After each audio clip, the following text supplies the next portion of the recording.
Genius for life. Coconut smoothies coming at you.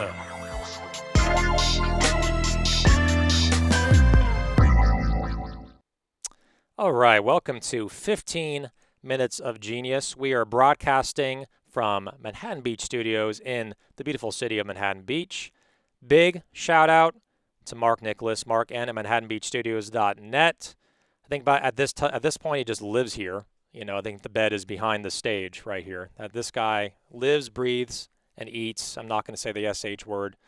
Video editing, production, photo shoots, the whole thing. He is amazing, so make sure to reach out to him. I'm going to roll right into my next guest. He is a great friend of mine. I've known him for a few years, since I think 4 years since he started this company. It is Bright Foods, which makes the popular refrigerated bar, Bright Bar. He's a CEO and founder. It is Brenden Schaefer. Little background on Bright Bar. Bright Bar is a new refrigerated protein bar made with clean, plant-based ingredients and half the sugar, that's half, folks, of the leading bars. Brenden Schaefer is the founder of the company and brings a unique perspective, having worked in big CPG, such as Pepsi, for nearly a decade, and as a solopreneur, operating out of his garage, Apple or Microsoft style. I love it. Brenden, how you doing?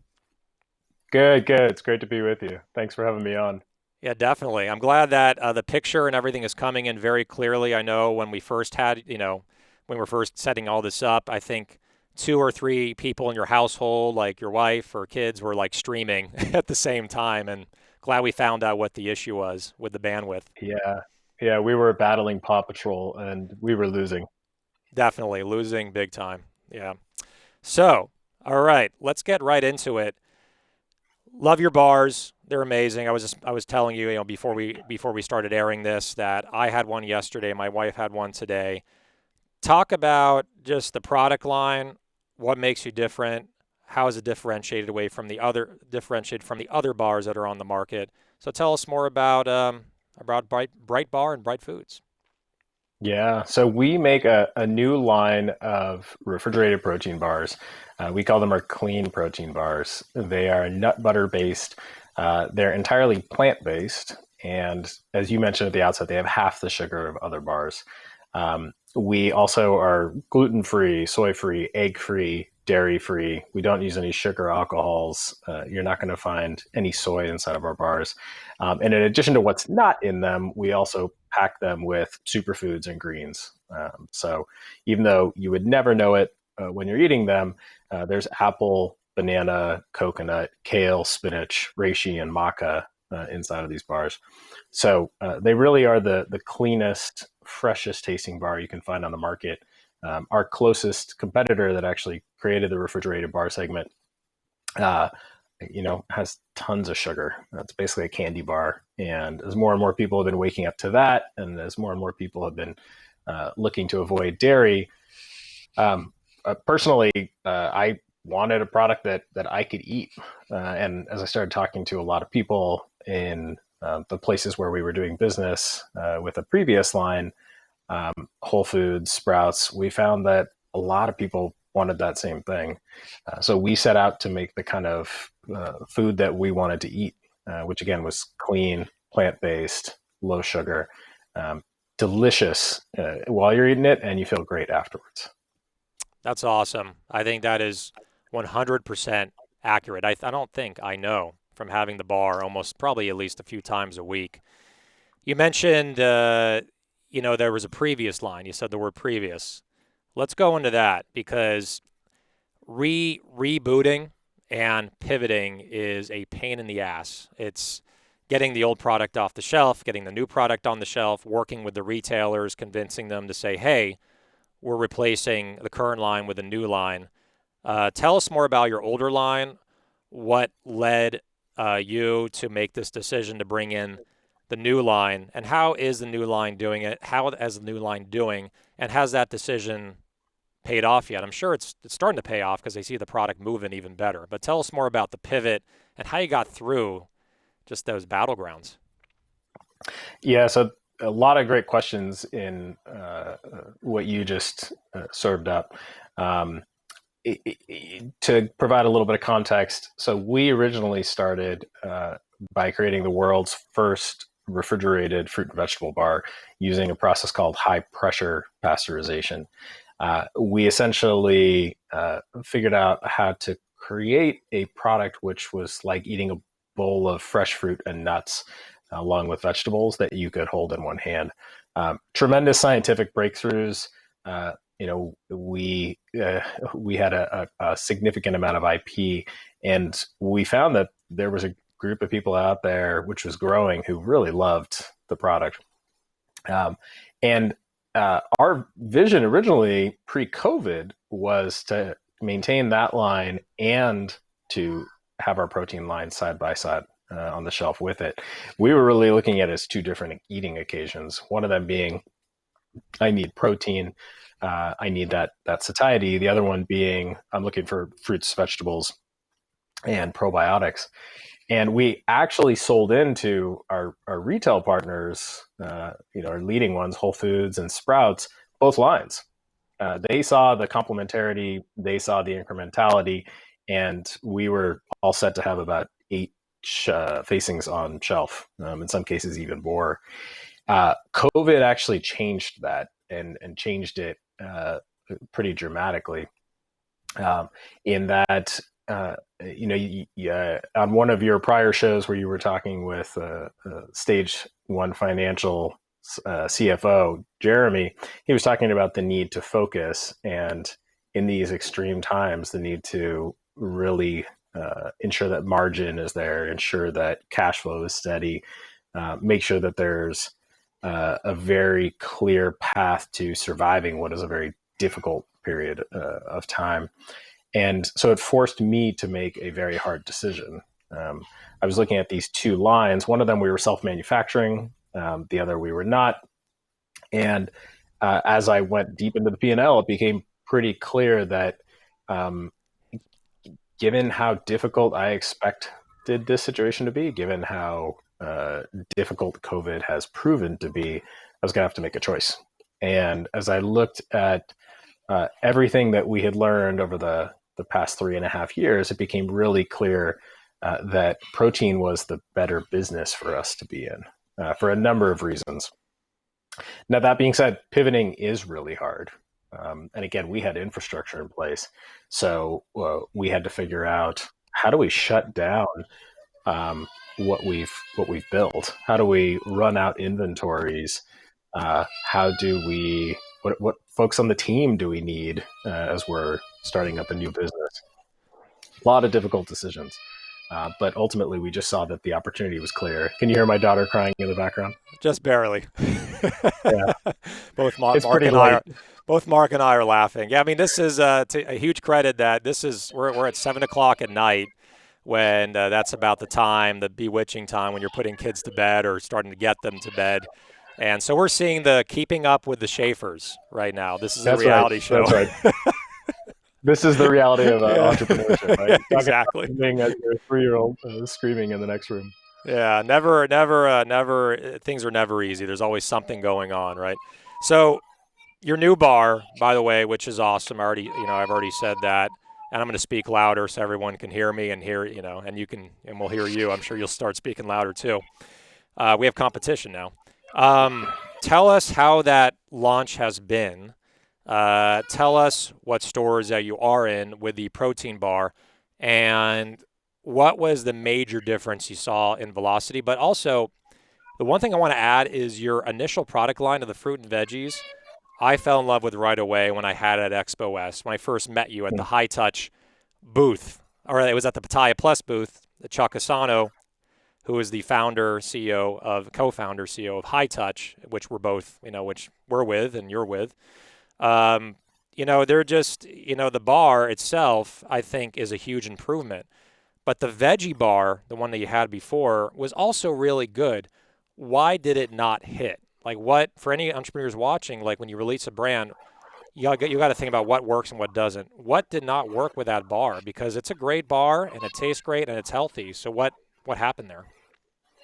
Yeah, it's a great question. And the best way I can probably frame this up is that original bar that we had was like GT's kombucha. in that it was a new category of product. It had a unique taste profile. And there were people who loved it. I mean, and if you looked at our velocities in the leading Whole Food stores in Southern California, frankly, they were insane. But what we found was that product required a lot of education and it required time. And if you kind of think about those two things through a slightly different lens, what it means is it requires a lot of money. We had to demo. We were always dealing with a short shelf life. And while we were moving 20 units per SKU per store per week in certain Whole Foods stores, in other stores that we couldn't support, we were always at risk of staling out.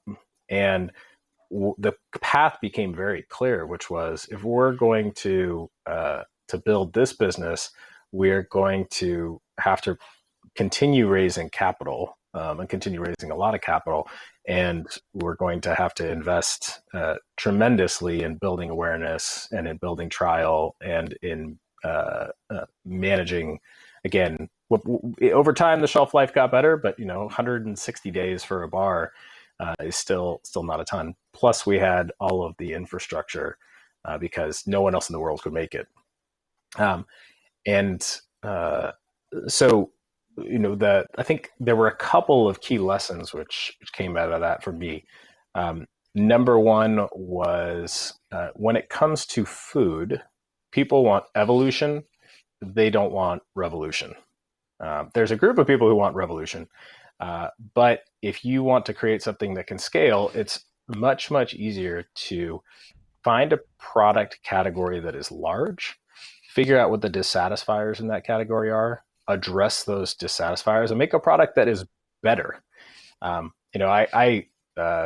a bit of a nerd, and so I like reading venture capital blogs. And in the technology sphere, there's a truism that your product has to be 10 times better than the competitor to succeed. And I don't think that actually is true in food. I think in food, you have to be different enough, but you also want to be familiar. And as one of my board members once said to me, you don't want to have more than 1 degree of weirdness. If you have more than 1 degree of weirdness, you're battling uphill. And so it was really, I think, those were some really good lessons. I think the other really good lesson that I took from that first line was, focus on what you're good at. And to the extent that it is possible, if manufacturing is not what you are good at, don't get into the manufacturing business, because the commercial side of CPG, sales and marketing, is very different from the manufacturing side. You're talking about a very different skill set. You're talking about working with very different kinds of people, very different mindset. And there are companies that have done it and are doing it right now and are doing it quite well, but it's very capital intensive. And unless you are seeing a path to scale, within a relatively within an acceptable time frame, it can be a very expensive proposition.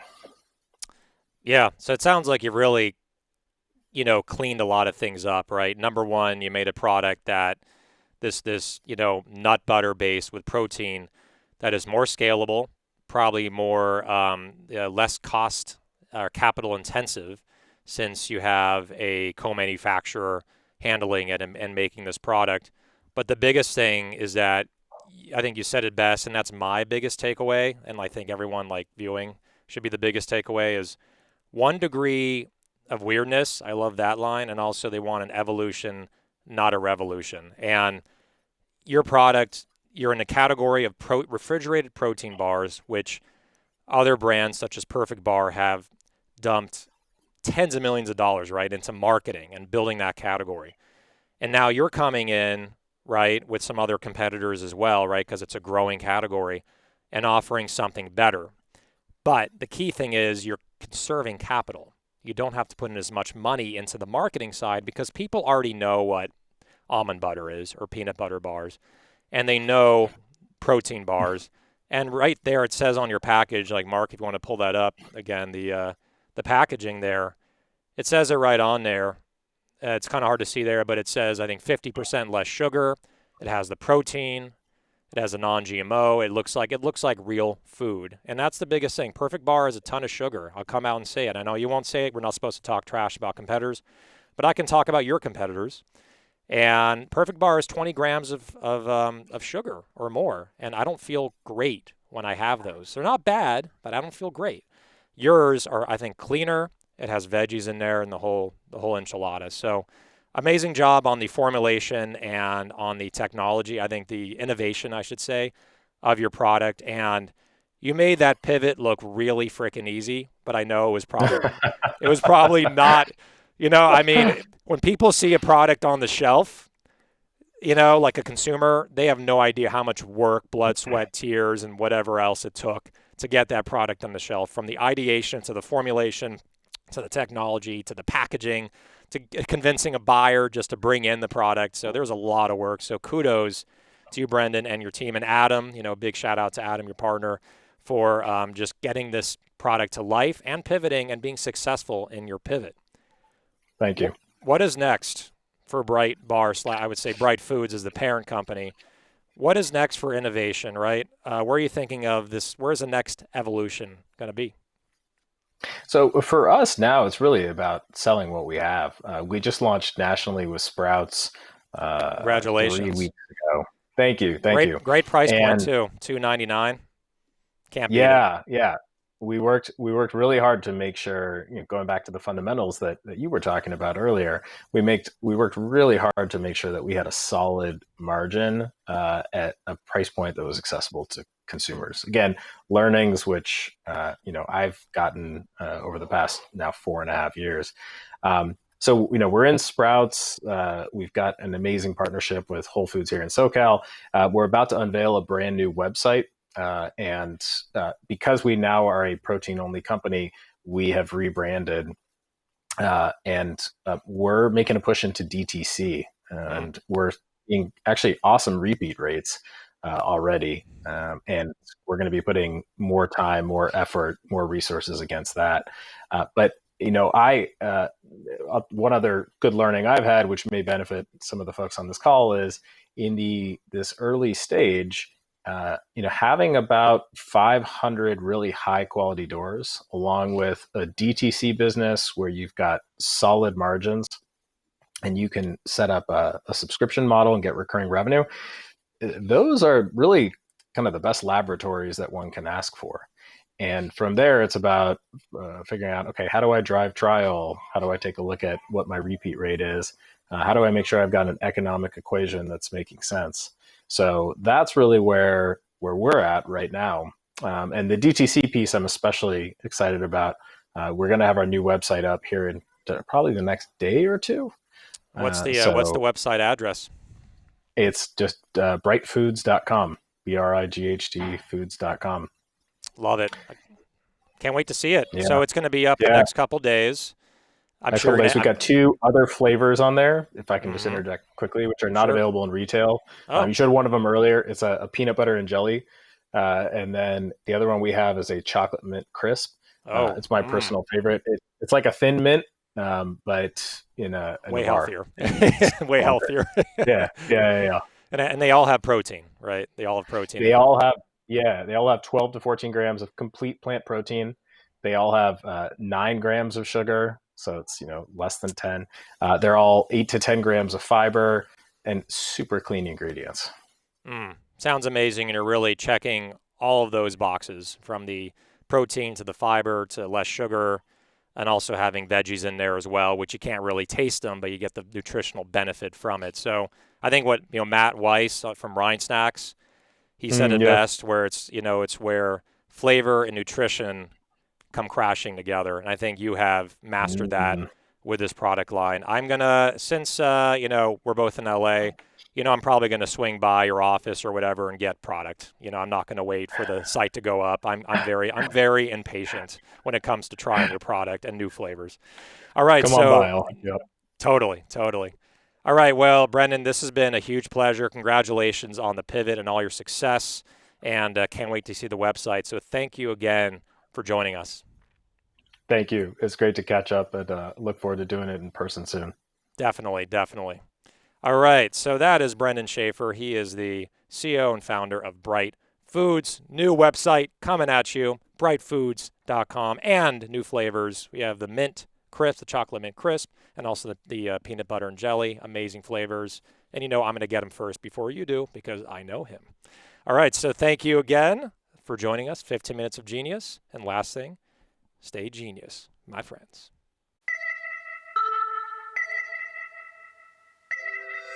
Genius for life. Coconut smoothies coming at you.